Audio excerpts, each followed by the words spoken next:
Yeah, now isn't this was there? terribly important to Paddy. This was hugely important to him because to him this was evidence of the Europe that had been, he hoped, temporarily disrupted by this horrible thing called, National Socialism. But they are in a hideout. There's lots of discussion about where, because actually sometimes Paddy says one thing, sometimes he says it's another. But anyway, they're in this hideout and it's very, very cold. It's April 1944. And then as dawn rises, they can see Mount Ida ahead. And the general starts to quote a sonnet of Horace, which is about Mount Soracte. And as luck would have it, this is one that Paddy is very fond of and has in fact translated at school, so he knows it by heart. So the German general, General Kreiper, sort of peters out after about 4 lines. And Paddy carries on the rest of the poem. And the general listens and then turns to him and says, Ach so, Herr Major. And that for Paddy was a moment when they connected to a Europe that was far older, a cultural Europe that was actually the bedrock of civilization, really. And at that moment, all of the war was forgotten. And they were back in that place where that culture existed still.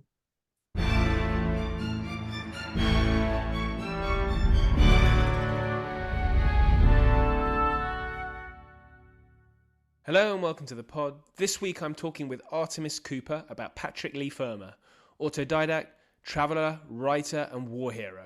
I've been an admirer of his since as a schoolboy I watched Ill Met by Moonlight starring Dirk Bogarde, the film of Paddy's secret operation when Greek and British troops kidnapped a German general on the island of Crete, and so that was Artemis talking about the general and Paddy there. I then read his wonderful books which take you to a pre-war Europe that no longer exists. He wrote a trilogy of a 2-year walk from Holland to Constantinople, and then further books on Greece, the country he loved and where he lived for many years. There are plenty of links in the show notes for books and videos of Paddy. Please like, review and all that business, and please do get in touch. I'm at history@aspectsofhistory.com, but until then I'm going to hand you over to myself talking with Artemis Cooper on Patrick Leigh Fermor.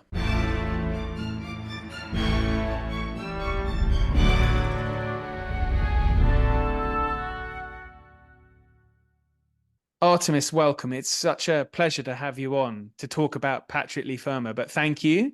It's a huge pleasure to be here.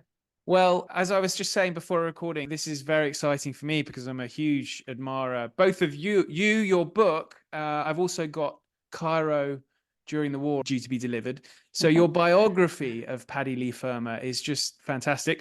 And also, Paddy Leigh Fermor himself is fantastic. But there are listeners of mine, I suspect, who might not be familiar with him. So we'll kind of run through his life. But if I were to ask you, to me, he's a sort of irrepressible character who is led. I mean, the subtitle of your biography is An Adventure. I think that rather sums it up well. I mean, but for some of those listeners, the very few maybe who aren't familiar with him, how would you best describe Paddy before we get going into what he got up to in his life? Yeah, I think there's sort of two parts of him. The first is that he always and forever wanted to be a writer. So that was definitely what he was going to do. And he always wanted to travel. Very early on, at aged about 18, he gets this idea that, he's been a failure so far. He has sort of, his parents are split up. He's pretty unhappy. He failed, it was called school certificate in those days. He doesn't want a job. He's got a super successful father who's a geologist in India who wants him to become a professional and choose a career and become a doctor or a lawyer, or frankly, anything, but just sort of not a bum. And all Paddy really wants to do is to write, but he knows he's got nothing to write about, so he'd better travel. So he decides to walk, aged 18, in 1933, from the Hook of Holland to the city he always called Constantinople. And that's going to give him the first thing to write about. And it's actually, as he described it, the first independent decision of my life and also the most sensible one. And it set the course. Yes, that really did change his life because reading his life as he led it, as you've written about it, he didn't live a kind of, I hesitate to say normal lifestyle, but he's traveling everywhere. He doesn't he's sort of wherever he lays his hat, that's his home. Yes, he's jolly lucky somewhere in the places where he's allowed to hang up his hat on a hat stand. But I think he's very good. First of all, he's a brilliant communicator. He loves talking. He loves talking to people. And I think it makes him instantly, he always wants to be with people. And whether they are peasants on the road or gypsies who he meets at night or grand people, he gets on with them all somehow. He somehow just sort of rises effortlessly, like a little bubble of champagne, into whatever social situation you put him into. And a incredible gift for languages. Again, I think that's part of the desire to communicate. The person I know who speaks most languages, I said to him, how come you can do all this? And he said, I just want to talk to people. And that's what I think it boils down to, perhaps a certain confidence, a kind of ease, but also just sort of really, really wanting to know what other people are doing, what makes them tick, what they do in life, what they think about things. It's all grist to the mill. And did that come from, because he had quite an unusual, very early childhood where I think he writes about, he was let off at any kind of lead and was running around, was it in Northamptonshire? He was at Northamptonshire, yes. I think his mother, at that stage, she hadn't split up from his father yet, and they were living in India because his father is a geologist working on the survey of India. And so she comes back to England to have her baby in about whatever it is, it must be when he's born in 1911. It must be later than 1911. 1915, isn't it? It's 1915. I'm so sorry. So by the time she has the baby, the war is full blown, and she wants to get back to India, where she's left her daughter. And she thinks that Northamptonshire is going to be the safest place for Paddy. Apart from anything else, it's pretty much bang in the middle of England.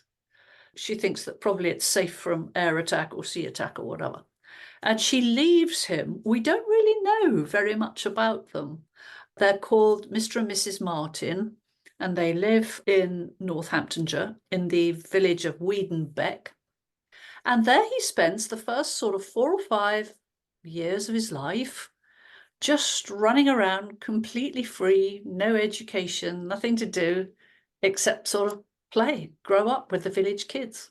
He's expelled from various schools, and I know we're jumping around a bit, so I hope the Yeah, listeners can forgive me. But he's thrown out of schools. he does. I think the thing really is that this first 4 years of absolute freedom made him rather unmanageable. Plus the fact that I think his parents are splitting up. He's always very much of a mummy's boy, as opposed to his sister, who's daddy's girl. But mummy is a very extraordinary person, and she was one of those women who, had she been born a few years later, she could have done something with all the talents that were just roiling around inside her. But she never really had. She married too young, and it was not a particularly happy marriage. And she was enormously creative. She loved plays. She taught him to read. So she's a huge creative, inspirational person for him on one hand, but on the other, she blows cotton cold. You never know where you are with her. One time she'll be hugely loving and warm, and on the other, she'll leave you at school for the holidays because she wants to go off with whatever.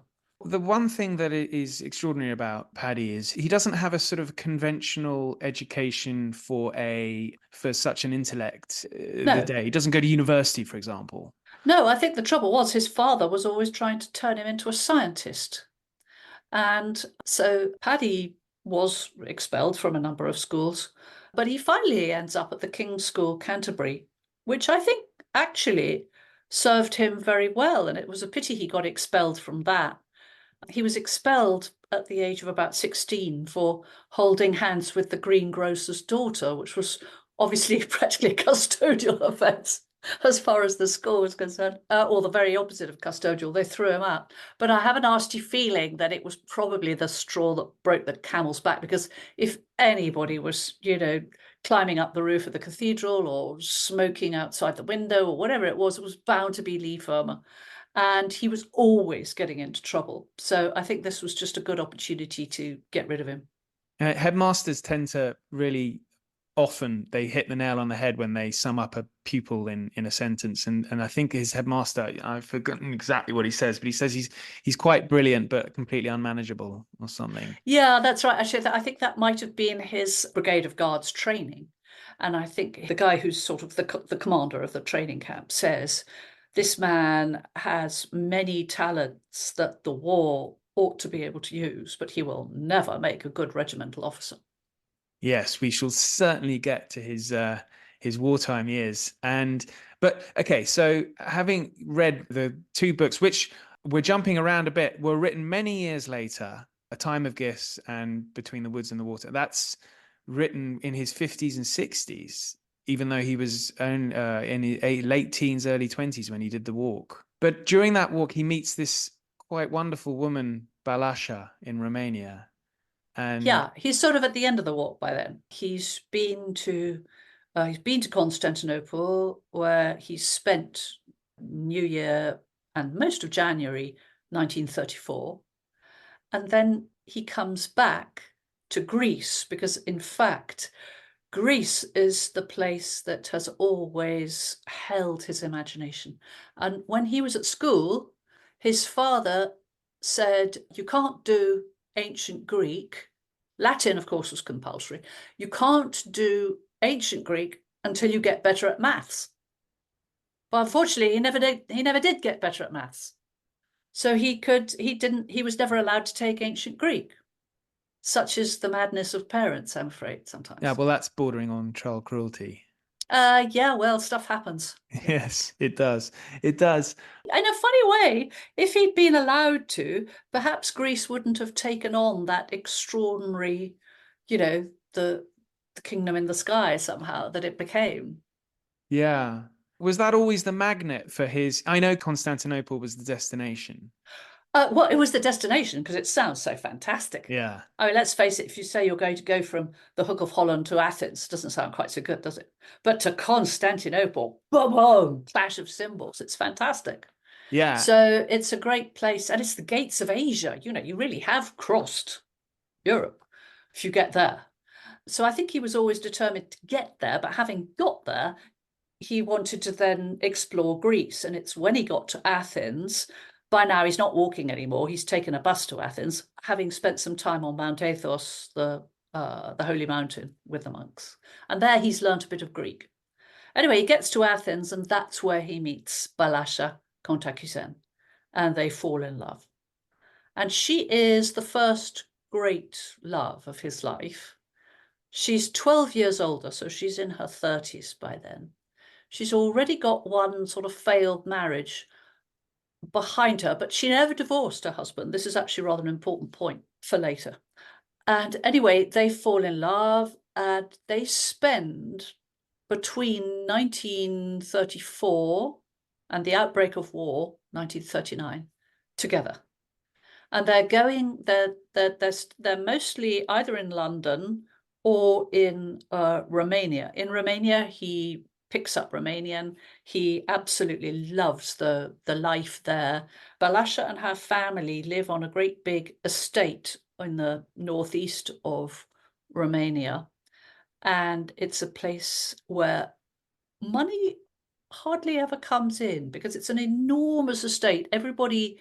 So they've got servants, they've got a wonderful sort of crumbly house full of antiquities, full of books, but they're living very simply. And there's no kind of cash exchange. Everything you eat comes from the forest or the woods. And there are people who do the butchering, people who do the cleaning, people, they're not paid anything, but it's a sort of economy that works on a kind of quid pro quo. And he loved that. He loved all the singing. He loved the reading. This was actually the university he never went to, because Balasha was fabulously well read. And her family's library included all the great sort of English and French classics, which she'd never really had a chance to read. And so these years are hugely important. He's also, funnily enough, going back to visit the people he stayed with during that great walk. So he becomes more friends with them. He really does get involved with them, which is why when the Second World War comes, followed by communism, which just destroys this world that he has known, the pre-war Europe, that he eulogizes really in his books. Although, curiously, at the end of the First World War, Europe had changed beyond imagining. Empires had crumbled, new countries had sprung up from the ruins. There were wars in the making, even if they hadn't sort of, there were huge tensions, industrialization, blah, blah, blah. And yet you read those books and it's a Europe that's somehow suspended somewhere between imagination and memory. But that's why they're so wonderful. And I know that there are some who are critical of particularly traveling through Germany and Paddy not really dealing with the sort of Nazi question. I always think if you want to find out about that, you can. Well, quite. And actually, he does try and do. I mean, he says, "I had conversations." He rolls them all up into one conversation, but he hates the whole idea of Nazi Germany, and he doesn't want to think about it taking over. He wants to live in the past, basically, but it's a past of his own creation. Yeah, exactly. That is what's so extraordinary about it, actually, this amazing imagination.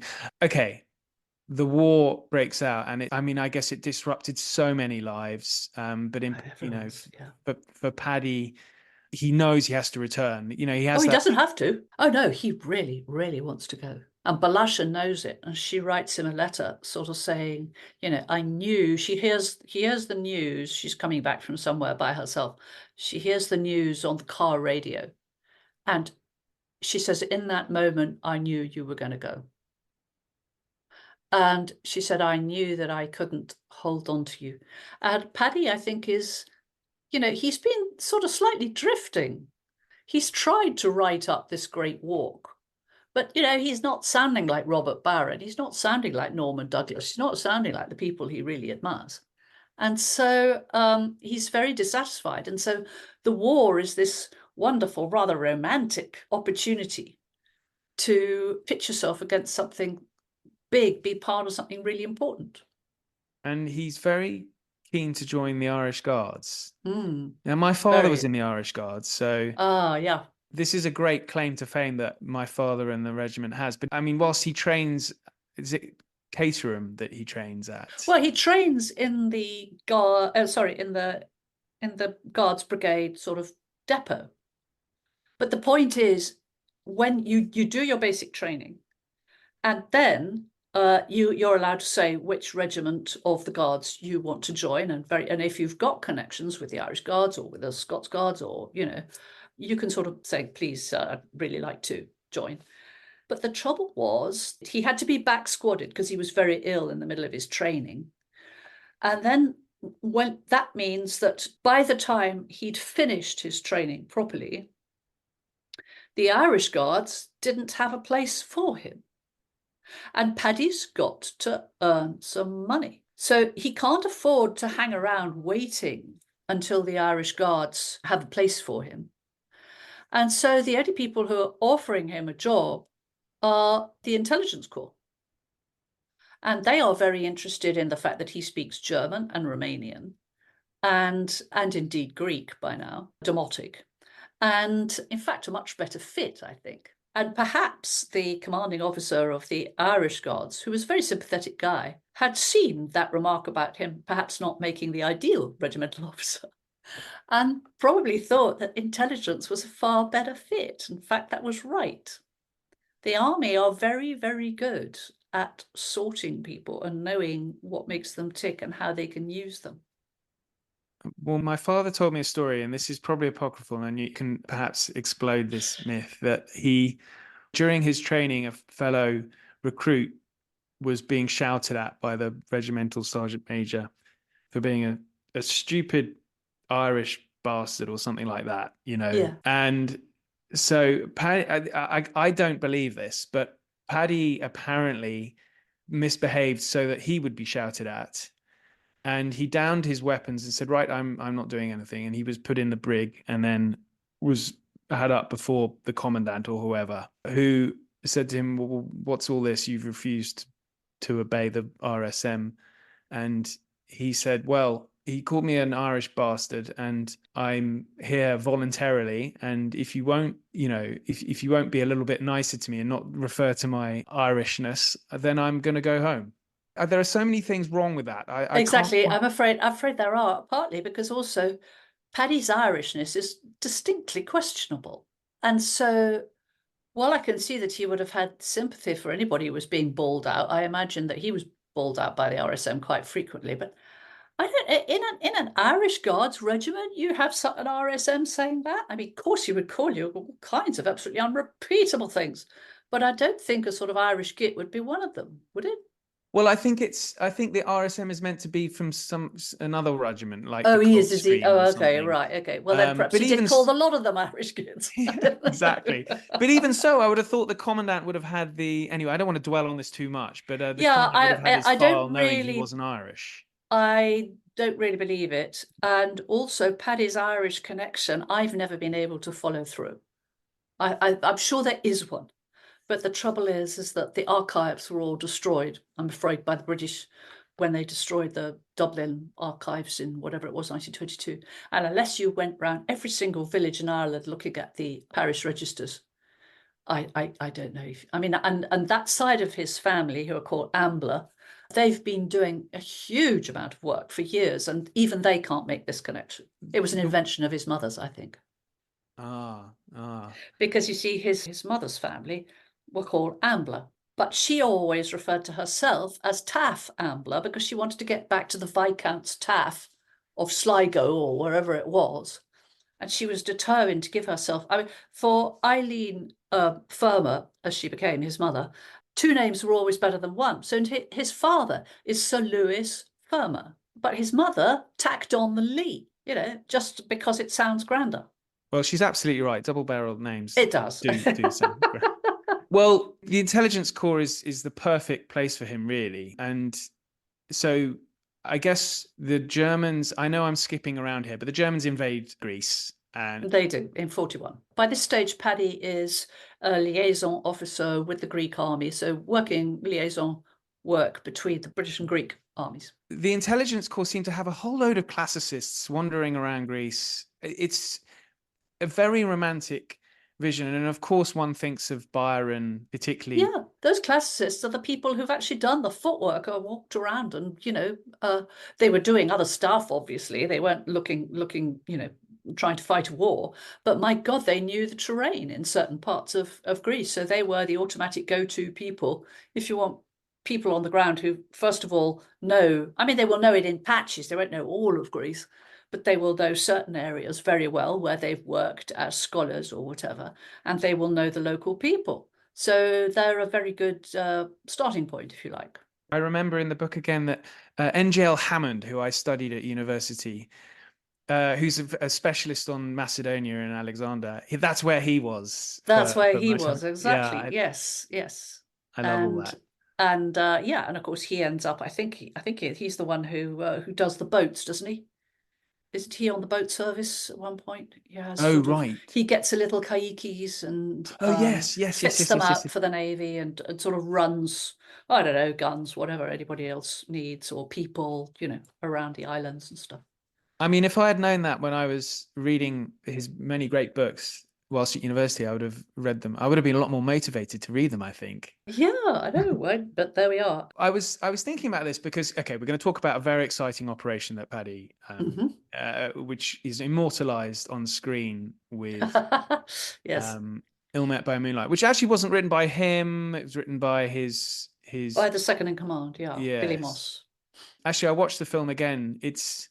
I watched it Toe first. curling. It's not as good as I first remember watching it.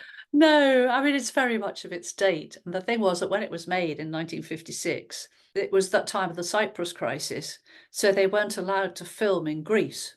So, in fact, that whole film, the mountain scenes are all done in the Alpes Maritimes. It's probably okay. We should talk about what happened, Right, and okay. this is Paddy's idea as well. Uh, Is it after, not? after a fashion, I mean, it's an idea that's been mooted. It is basically his idea. It has been mooted before, but anyway, he at the time of the Italian surrender, an Italian general approaches him and says, "Will you get me out? I want to carry on fighting, and I have a feeling that the Germans are just going to take over all our weapons, and we won't have a chance, and I'll just end up, for the rest of the war as a prisoner of war in a German camp, and I don't want to do that. So can you get me out?" So Paddy gets him out, and then accidentally he accompanies the Italian general onto the launch that's come to collect him, because all this has been sort of organized through Cairo, where the central headquarters of SOE are the Special Operations Executive, of which Paddy is now a part. And so all that's been organised. But Paddy, by accident, he didn't mean to, the weather suddenly got rough when he was on the boat, having taken the general on board, and he has to go back to Cairo too. And when he's in Cairo for a period of completely unlooked for R&R, he thinks, well, we've taken an Italian general, why don't we take a German general? And why don't we take the most horrible German general of the lot, who's called General Brauer, who has been responsible for some truly appalling atrocities on the island. So this seems like a very good idea, and he gets the go-ahead. And so Paddy puts together a team in Cairo, and they're mostly Cretans who have got out of Crete, who've been trained by SOE. They are technically members of His Hellenic Majesty's forces. And there's 2 or 3 absolutely crucial ones there, in particular Manolis Paterakis, who's Cretan, and also George Chirakis and various others. And anyway, they get together this little gang, but the way the plan works is the general is going to be stopped in his car on his way back to his digs at the Villa Ariadne near Knossos. And therefore, he needs somebody, because Paddy can't drive terribly well. He never could. It was terrifying. I mean, you really don't want to be in a car with Paddy. Have you William been in a car Stanley. with Paddy? Yes, I have. It wasn't that. But I mean, actually, more often I drove him. That was even more frightening because it was a bit like the Flintstones. You could see the road through the bottom of the car. But anyway, that's Sorry, I another story. interrupted you. He had to have somebody who could pass for a German and who was a good driver. And William Stanley Moss was fair, very tall, very much sort of, looked the part, looked sort of very Germanic. And so he thought, yes, okay. And Paddy also knew that he was going to be far too busy as the operation went on, kind of, the different stages of it and all the rest of it. He knew that he was going to be far too busy to write anything, whereas Billy's main job, once the driving was over, was going to be looking after the general. And so he was going to do the writing up. He was going to do that. That was always set. Paddy was never going to write this operation up. Anyway, they get to Crete, and Paddy jumps out of the airplane, and they're going to be dropping in a sort of stick formation, one chap after another, in a tiny bowl in the mountains. And Paddy drops first, shines the torch, it's all okay. In that moment, a huge wind gets up and a blizzard, and nobody else can be dropped that night. So the plane and the team, including Billy Moss and the Cretans, have to go back to Bari, and there they are stuck for 7 weeks. And Paddy is in Crete, isolated. I mean, it's all right. He finds SOE people around. But in those 7 weeks, General Brauer is promoted and sent to Hanya. So the whole point of getting a general who had made the lives of the Cretans pretty awful is out the window because there's no way they're going to be able to take him from Hanya, which is the German stronghold on the far western side of the island. And so the message goes back, do you want to abort? And a lot of people did want the mission aborted. A lot of people didn't actually want this to take place at all, because we haven't really gone into the reasons why it was given the go-ahead. But anyway, the people who matter think this, that actually it's going to give such a boost to morale to the Cretans if we capture a German general. It doesn't really matter which one. So we'll take the next one who comes along, the next one who's going to be the divisional commander in Heraklion. So this is where the unfortunate General Kreiper comes in. He's been serving on the Eastern Front, and his superiors think, well, you know, he probably needs a bit of R&R, so we'll put him on this nice, easy job after Russia. No sooner has he got his legs under the desk when one evening he's driving back in his car from his headquarters at Anoachanis to his villa, the Villa Ariadne, and he's kidnapped by Paddy and a group of Cretans and William Stanley Moss. Now, I'm saying a group of Cretans like this. This is actually an Anglo-Cretan operation. The Cretans are completely vital. Nothing would have happened without them.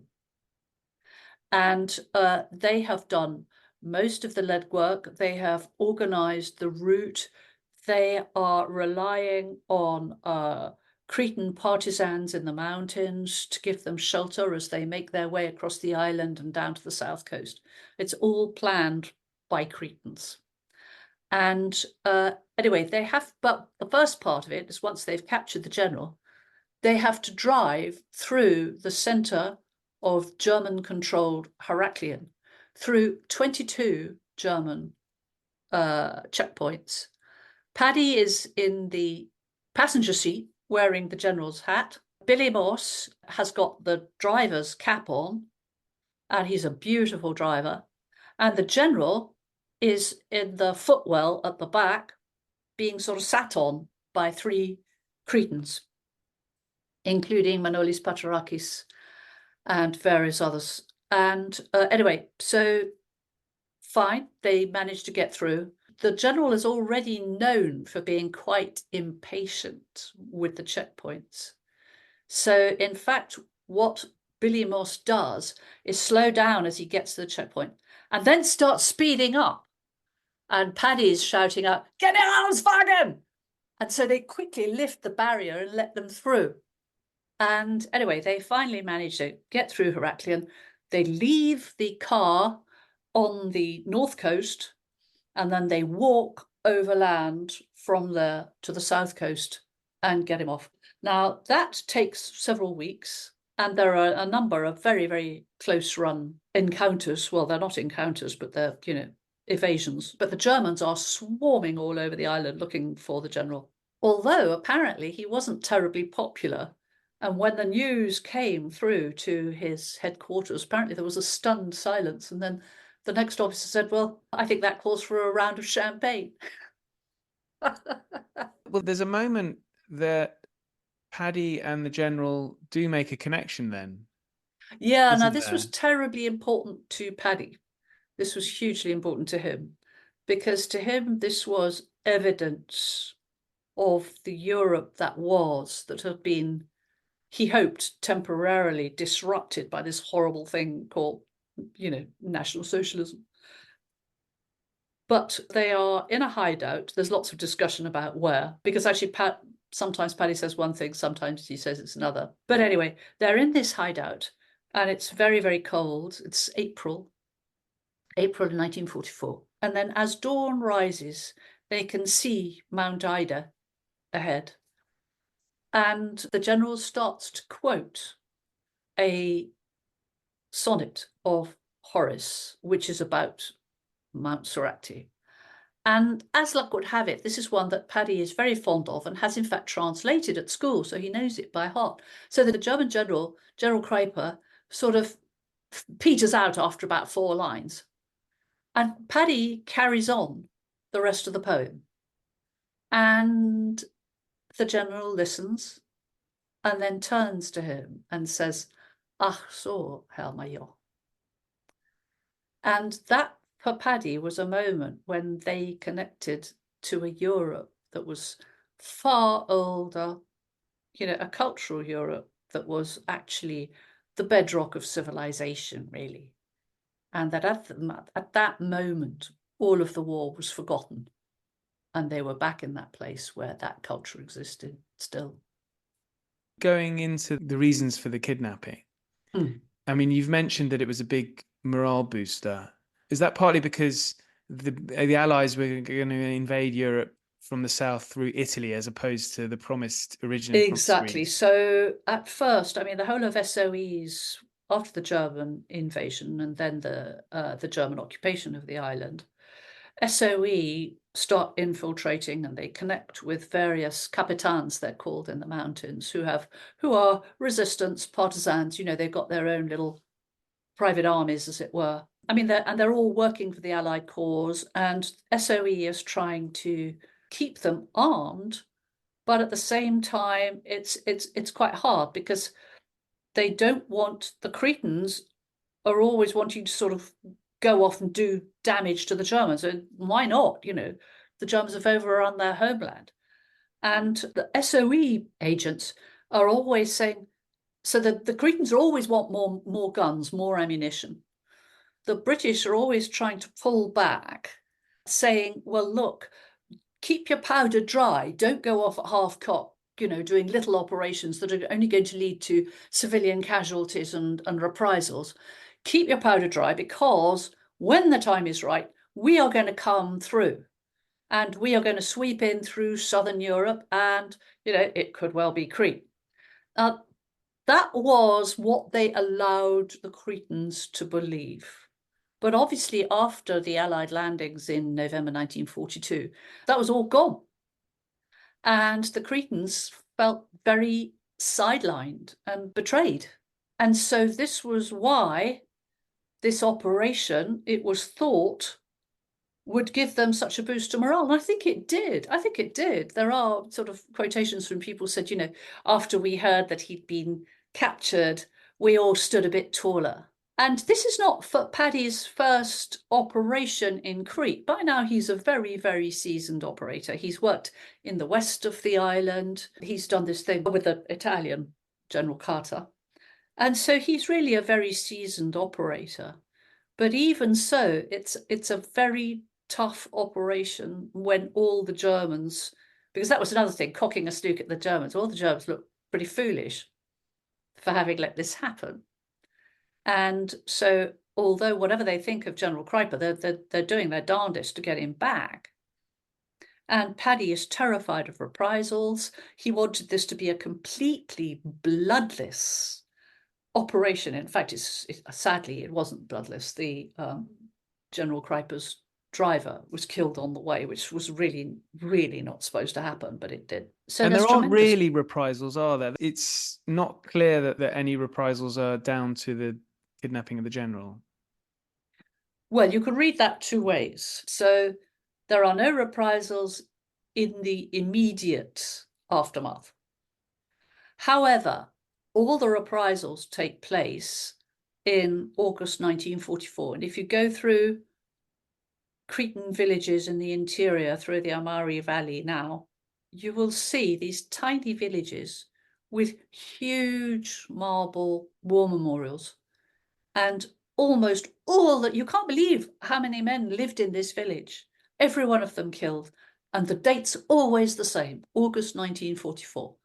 The reason for that was when the Germans were pulling out. They realized that they couldn't hold Crete for much longer. They were going to have to pull back. Germany was by then, fighting for its breath, really. So they had to get out. So they pulled back from east to west to their strong point in Hanyar, from which they're going to eventually evacuate. Now, retreat in the face of the enemy is one of the hardest things you can do in good order. And you don't want to have a sort of bloodbath. You don't want it to look undignified. So, best way to do that is to cow the entire population with reprisals. And so they dig up stuff from way back, including the Kuiper operation. And they go through these villages in August 1944, just killing, really. And another reason for this is that the Germans, this is rather embarrassing, the Germans are beginning to suffer from desertions.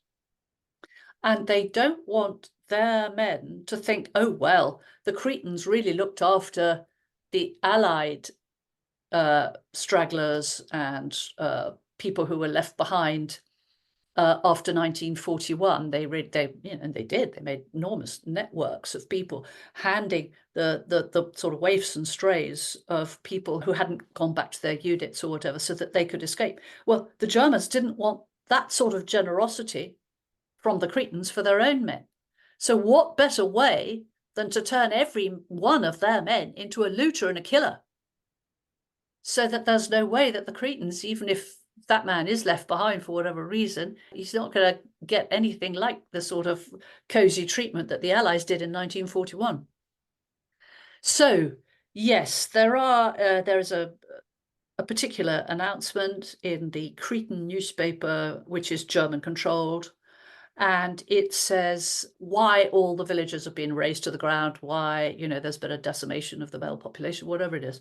And yes, there are certain villages picked out because they gave aid and succor to the kidnappers. So, yeah, I don't think it was completely free by any means. No, but Paddy's a national hero in Greece, mainly Yes, because but of this there is operation. also, yes, he is. Yes, But there at the is. same There is time, there is something an else. ambivalence. There is a huge ambivalence. And I remember walking through central Crete with friends of mine, and one old man saying to me, was it really worth it to get one German general to freedom? Which was of So, no military significance to and it was remove a of no, general. it did not bring the end of the war closer by a single second. So, there are definitely big criticisms you can make, but I think at the same time, you see very often these things, human beings being what they are, they go together. So people are enormously proud of how well that operation was done. And at the same time, the reparations seem unforgivable. So the two go, I mean, who are you not forgiving? It's the Germans. But actually, even the Germans now have been forgiven. So you meet a great many of them in Crete now. Indeed, indeed. So how did Paddy look back on his time during the war as something? There's a temptation, I think, when reading some of his work, it was all great fun and all that kind of thing. But Whose obviously, work are you reading? well, I suppose, You're maybe reading watching probably too many William Hollywood. Stanley Morse. Exactly. Yes. Yeah, that's the thing. And I think actually he was very ambivalent. Paddy was very ambivalent about that book. Very embarrassed by the way the general was treated in that book. He urged Billy Moss to change certain things. And Billy Moss said, no, it's a diary of a 22-year-old. That's who I was. That's the way it was. I'm not changing anything. Anyway, I think it did cause great resentment. But you see, the funny thing was, I think Paddy always knew he was going to be a writer. So actually, he coped with the piece an awful lot better than many other SOE people who just didn't know what to do with it, who'd had a fabulous war and just didn't know what to do with the piece. But Paddy knew exactly what he wanted to do with the piece.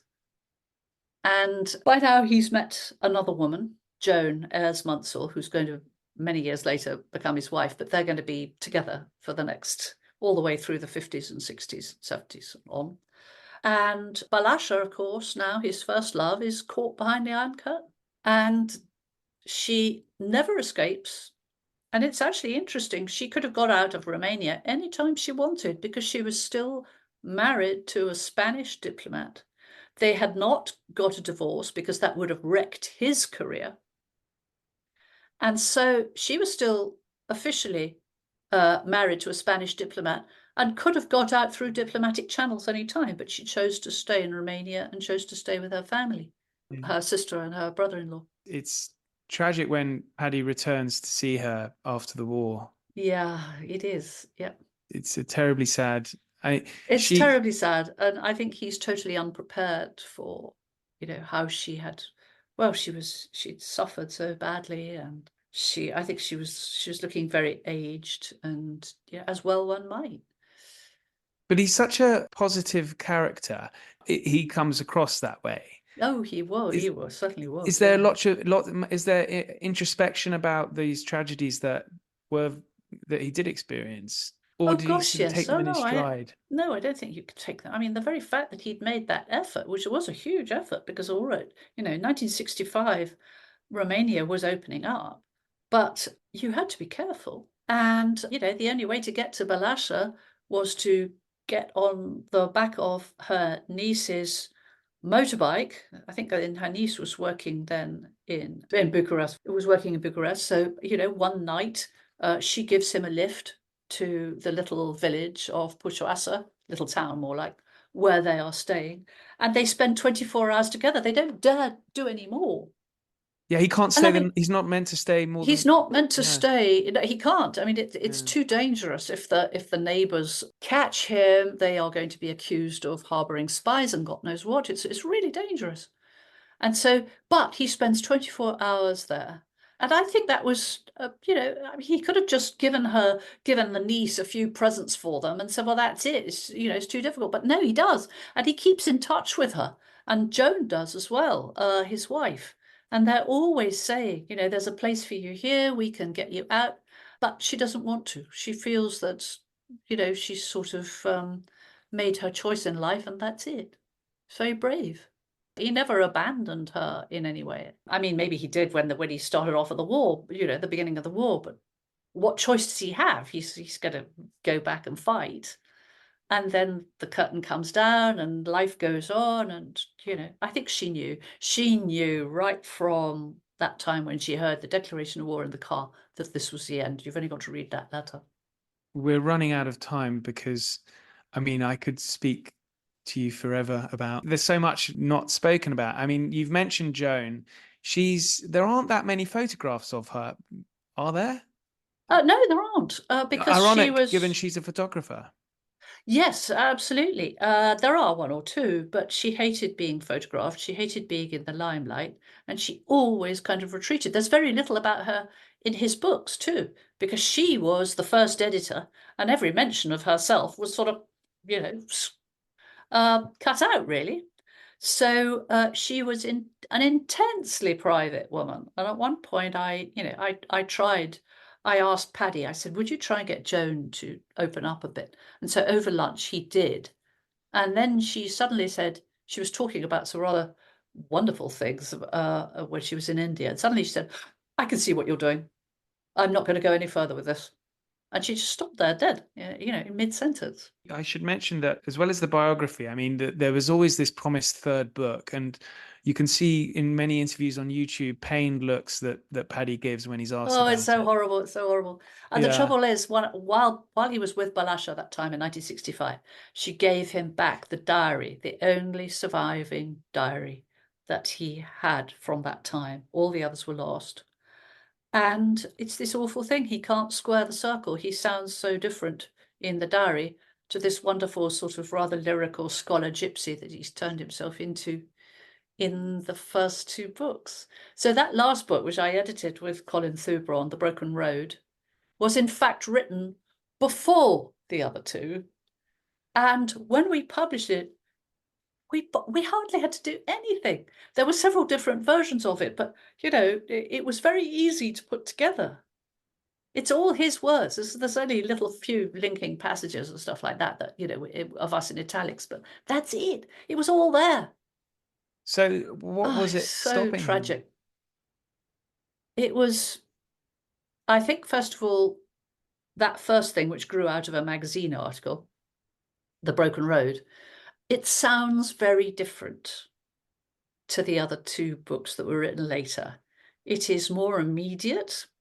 He feels anger, he feels impatience, he feels pain even, which he never does in those other two books. I remember one review saying it's a relentlessly pleasant journey. But in that first book, there are tensions, there are frictions, and you feel it. And so it feels very different from that sort of pristine, juggling between memory and imagination. It feels much more immediate, much more raw in a way.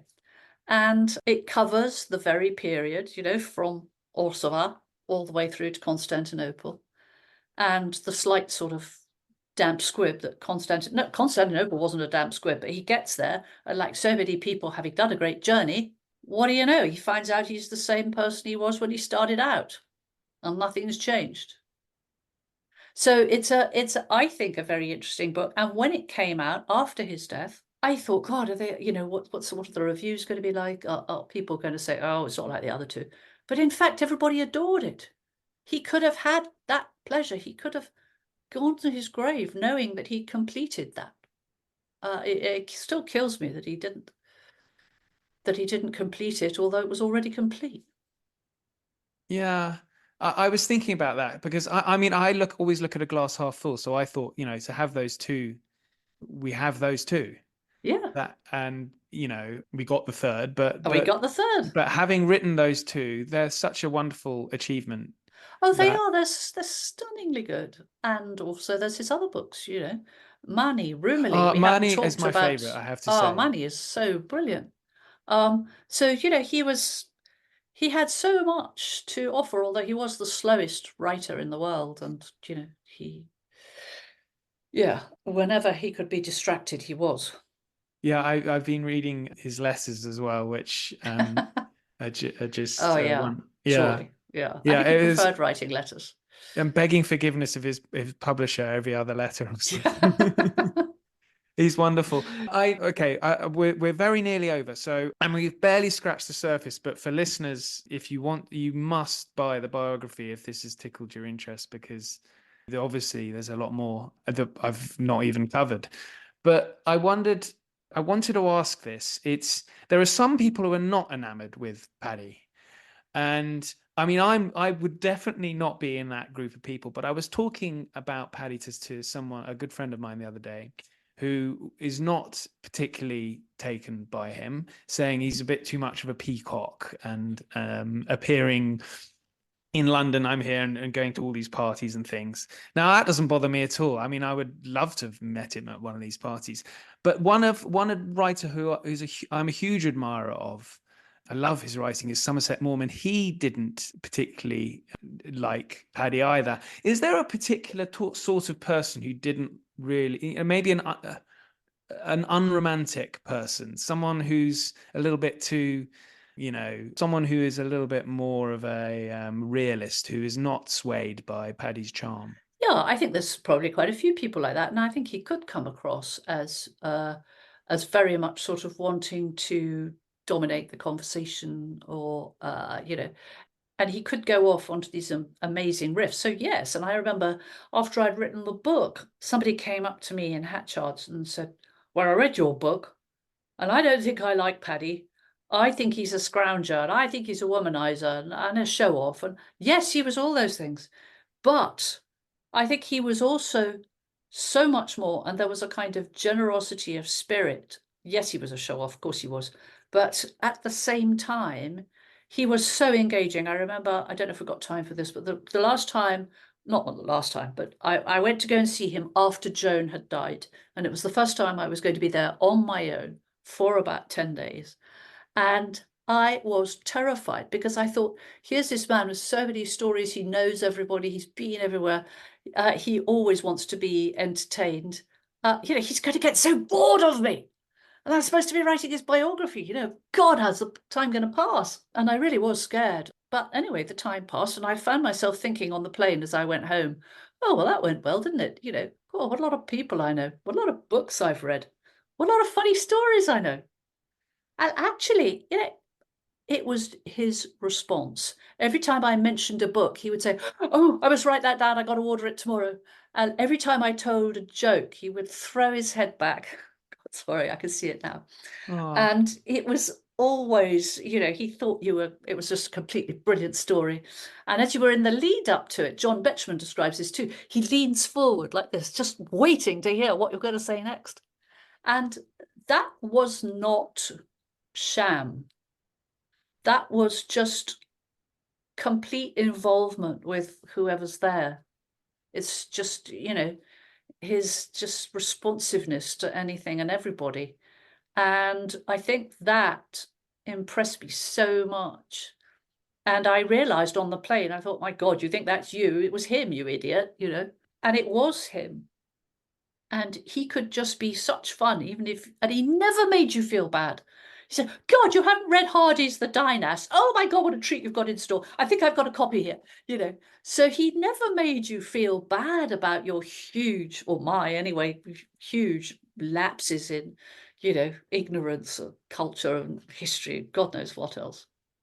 Artemis, you're being way too modest there, but that's a lovely way to end this discussion on Paddy Leigh Fermor. So thank you so much. Oh, it's been a huge pleasure. Really enjoyed it. Me too. Well, listeners, links are in the show notes. I've put links to a number of different Leigh Fermor books, but above all is the biography. So Brilliant. Thank you. Find that. Thank you, Artemis. A huge pleasure. Thanks so much, Oliver. Now, before I go, I thought I would recite to you a letter sent by Paddy to one of his lady friends. It concerns a delicate matter that is so funny I couldn't resist reading it to you. I say, what gloomy tidings about the crabs? Could it be me? I'll tell you why this odd doubt exists.